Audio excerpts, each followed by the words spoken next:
તો જોઈ લો, આ થઈ ગયું છે રેડી. એકચ્યુઅલી મારું ઓવન ઓલમોસ્ટ 15 મિનિટ્સ ચાલુ રહ્યું, પણ મેં પ્રી હીટ કરેલું હતું એટલે જલ્દીથી થઈ ગયું. અને આવી રીતે મને બ્રાઉન ચીઝ ને થઈ જાય સરસ, એટલે એ થઈ ગયું. તો 15 થી 20 minute may be, depends on your oven, કેટલી વાર લાગે છે એ તમારે અંદર જોતું રહેવાનું. તો આ થઈ ગયા છે લઝાનિયા રેડી. હેલો, કેમ છો? ચલો કિચન ટાઈમ. કિચનમાં આજે શું બનવાનું છે? આજે કંઈક સરસ યમી ઇન્ટરેસ્ટિંગ વસ્તુ બનવાની છે. તમે બધાએ નામ સાંભળ્યું હશે કદાચ, લઝાનિયા. એક કાઇન્ડ ઓફ પાસ્તા રેસીપી છે, ઇટાલિયન કહેવાય આઈ થિંક. અને એમાં શું હોય, પાસ્તા શીટ જેવું હોય, એને તમારે લેયર કરવાના, લેયરમાં તમારે ફિલિંગ કરવાનું. તો એ રીતની આખી રેસીપી બનવાની છે, પછી બેક કરવાની છે. તો આજે હું તમને બતાવીશ કે હું કઈ રીતે બનાવું છું. સોરી. અને કાઇન્ડ ઓફ વેજીટેરિયન છે, એટલે બીન્સ અને ડિફરન્ટ બધા વેજીટેબલ્સ યુઝ કરીશ. તમારી ચોઈસ પ્રમાણે તમે ગમે તે વેજીટેબલ્સ લઈ શકો. પણ આજે હું કઈ રીતે બનાવીશ હું તમને બતાવીશ. તો ચલો જલ્દીથી.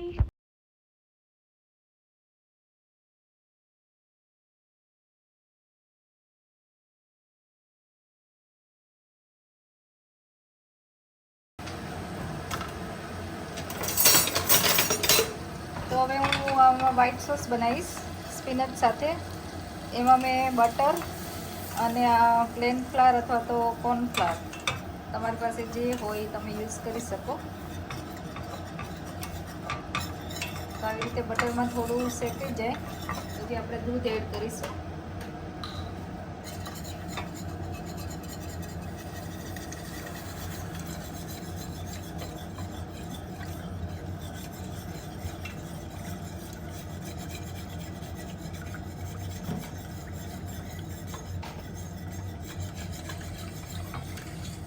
એકદમ સરસ રીતે હલાવવાનું છે, કેમ કે આ જે બટર ને ફ્લાવર ને આમાં મિક્સ કરવાનું છે.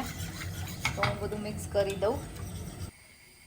તો આપણે આમાં થોડું પાર્સલી એડ કરીશું અને બ્લેક પેપર.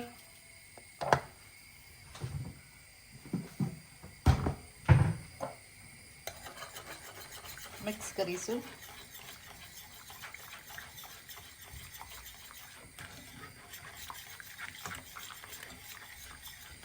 એકદમ સરસ.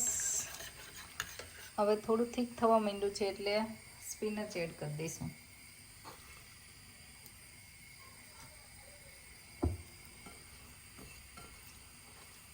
તો સ્પિનચ વોશ કરીને કાપી લીધેલી છે મેં.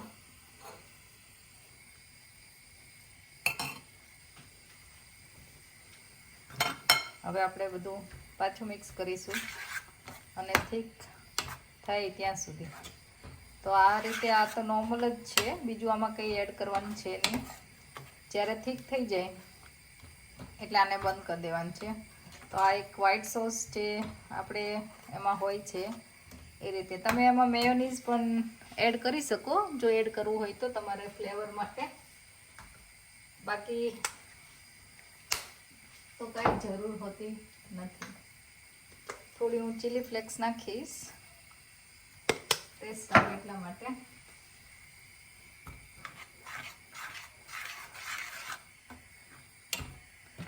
કારણ કે આપણને છે ને થોડો ઇન્ડિયન ટેસ્ટ હોવો જરૂરી લાગે ઘણી વાર, ખબર ને. તો આ જો થીક થવા માંડ્યું છે. તો હવે 2 મિનિટ રાખીશું, પછી આપણે એને બંધ કરી દઈશું. તો આ થઈ જશે વ્હાઈટ સોસ. તમે આમાં કોઈ બીજા ગ્રીન પાંદડા નાખવા હોય તો પણ નાખી શકો.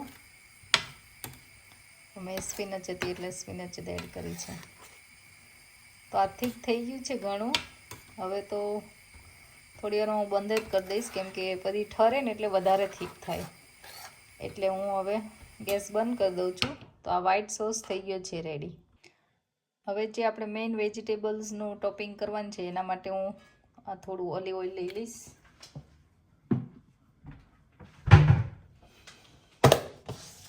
અને બધા જ વેજીટેબલ્સ મેં કાપેલા છે. એ આપણે એડ કરીશું.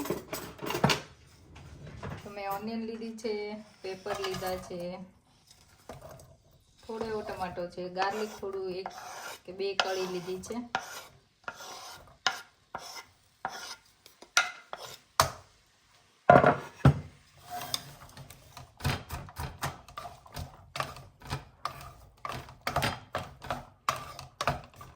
આપણે આને થોડા સાતળીશું. થોડી સ્વીટ કોર્ન એડ કરીશ અને મિક્સ બીન્સ છે અને એક રાજમાનું ટીન છે એ આપણે એડ કરીશું.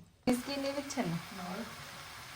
ઓકે, હવે મેં આમાં સ્વીટ કોર્ન એડ કરી, રાજમા અને આ મિક્સ બીન જે આવે છે એ મિક્સ બીન મેં એડ કરી દીધા છે. તમે ખાલી રાજમા અથવા તો ચણા તમારે જે એડ કરવું હોય એઝ એ પ્રોટીન તમે એડ કરી શકો અને યુઝ કરી શકો. તો મેં ખાલી આ 3 બીન્સ જે ભેગા આવે છે એ એડ કર્યા છે અને રાજમા એડ કર્યા છે. તો સોતે થઈ રહેવા આવ્યા છે. આપણે બધા ચીલી ફ્લેક્સ થોડી પડશે મારે. આ મિક્સ હબ છે.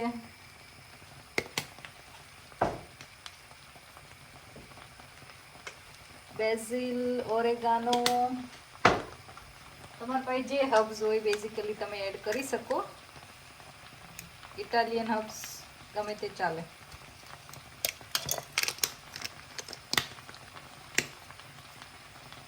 હર્બ્સ નાખો તો એનો ફ્લેવર ને સ્મેલ ને બધું સરસ આવે. એટલે તમારી ચોઈસ પ્રમાણે તમને જેટલું ભાવતું હોય એટલું એડ કરવાનું. આમાં કોઈ માપ ન હોય, ઘણાને વધારે ભાવતા હોય, ઘણાને ઓછા ભાવતા હોય, તો એ રીતે તમે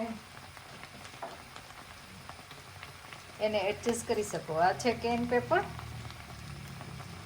થોડો કેન પેપર હું એડ કરીશ અને બધું આપણે મિક્સ કરીશું. ઓફકોર્સ સોલ્ટ નાખવાનું તમારી ચોઈસ પ્રમાણે કે ટેસ્ટ પ્રમાણે. તો થોડું આપણે સોલ્ટ એડ કરી દઈએ, કેમ કે આમાં ચીઝ ને બધું આવશે એટલે એ પણ થોડું સોલ્ટી હોય. પ્લસ આ સ્પિનચ વાળો જે આપણે સોસ બનાવ્યો છે એમાં પણ સ્પિનચ થોડું સારું લાગે આપણને, એટલે ધ્યાન દઈને થોડું સોલ્ટ એડ કરવાનું, એટલે બહુ ખારું ના બની જાય.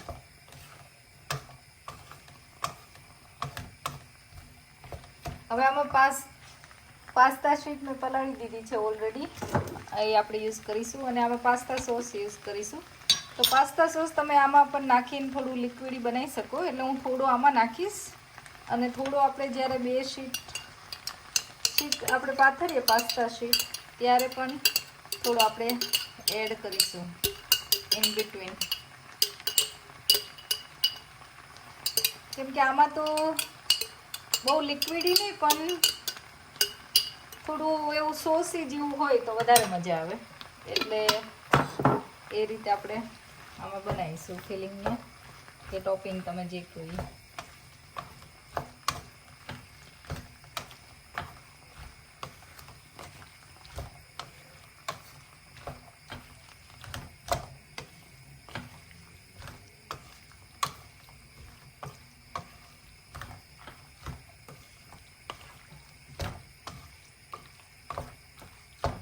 તો આ ટાઈમે તમે ચાખી લો અને તમને ટેસ્ટ બધો બરાબર લાગતો હોય તો આમાં કશું એડ કરવાનું નથી હવે. અને ઓલમોસ્ટ રેડી છે. તો આ રીતે મેં પાસ્તા શીટને ગરમ પાણીમાં રાખી દીધી છે.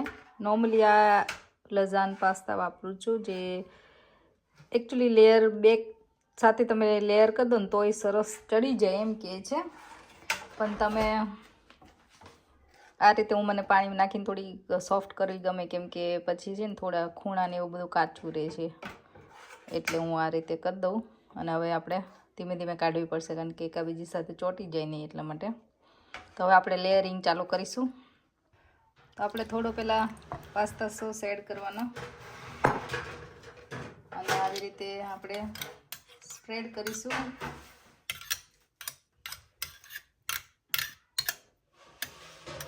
તમે ઘરે પણ બનાવી શકો તમારે બનાવવો હોય તો. હવે આપણે 1 બાય 1 પાસ્તાની જે શીટ છે એ પાથરીશું લેયર કરવાના છે એકચ્યુઅલી. થોડું તૂટી જ જશે આમ તો એવું લાગે છે મને.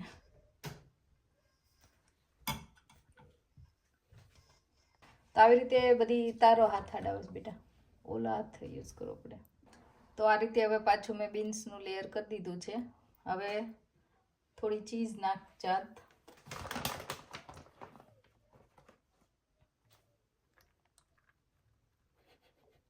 તમારી ચોઈસ પ્રમાણે તમે એડ કરી શકો, બહુ નહીં પણ થોડી થોડી એડ કરીશ.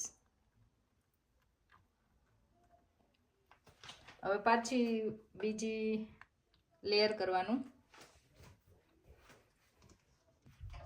ઓકે, હવે બીજું લેયર મેં જે સ્પિનચ વ્હાઈટ સોસ બનાવ્યું હતું એનું કર્યું છે. અને હવે પાછી એની ઉપર આપણે પાસ્તા શીટ મૂકીશું. તો પાછું મેં ફરીને એક પાછું લેયર કરી દીધું છે. અને હવે પાછી એક પાસ્તા શીટ નાખીશું. અને છેલ્લે પછી બીન્સ અને આ ચીઝવાળું બધું છેલ્લે લેયરમાં કરી નાખશું આપણે. તો હવે આ છેલ્લું લેયર.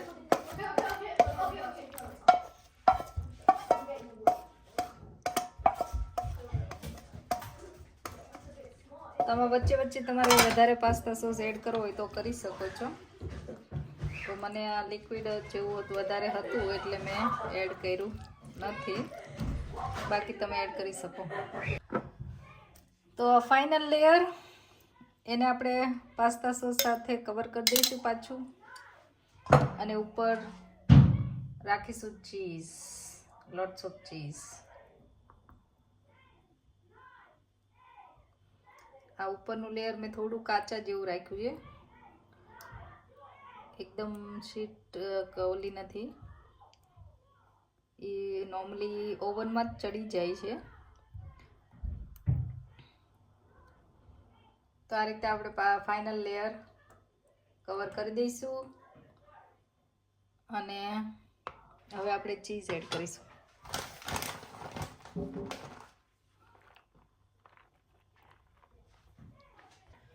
તો આ રીતે મેં મૂકી દીધા છે ઉપરથી જાલાપીનો અને આ થોડા મિક્સ હર્બ્સ તમારે એડ કરવા હોય તો. બસ હવે આને ઓવનમાં રાખી દઈશું આપણે. તો આવી રીતે ઓવનમાં રાખીશું. અને નોર્મલી ટેમ્પરેચર મને બધા પૂછતા હોય છે, પણ બધાના સેટિંગ અલગ અલગ હોય એટલે મેં મેન્શન કરેલું નથી કોઈ દિવસ.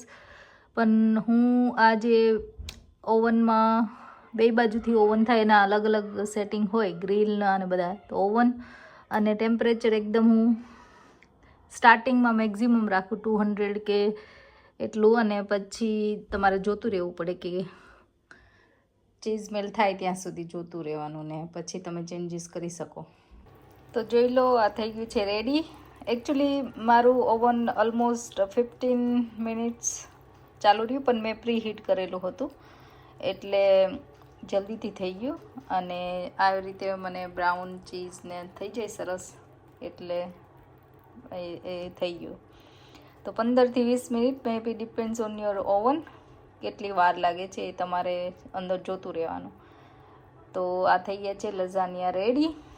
તો ચલો હવે જમી લઈશું. રેડી? શું જમવાનું છે આજે? લઝાનિયા ખાવાના છે આજે. તમારે? અમારે લઝાનિયા ખાવાના છે. એ દિયુ કાલ કે યમી. સરસ છે કે સરસ. હા, સરસ કીધું તું. સિયાન કેવું લાગશે ચાખીને કહેજો. ઓકે, ચલો જમવા બધા. શું લાગ્યું? Nice. તો શું કીધું તે? શું એડ You કર્યું? add white sauce. White sauce add કર્યો આ વખતે, Tastes nice with it. હે ને? તો કઈ રીતે સરસ. બનાવ્યો તને ખબર? Yeah, I was standing there. હે જોયો વ્હાઈટ સોસ જ હતો.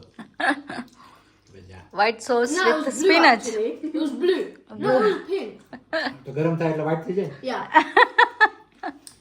તમને નક્કી કેટલો વ્હાઈટ ને પિંક ને જે કેવું હોય, હું વ્હાઈટ જ હતો. Okay, Litmus paper. ચાજ જો ફૂલ મૂન છે આજે, કેવો સરસ દેખાય છે.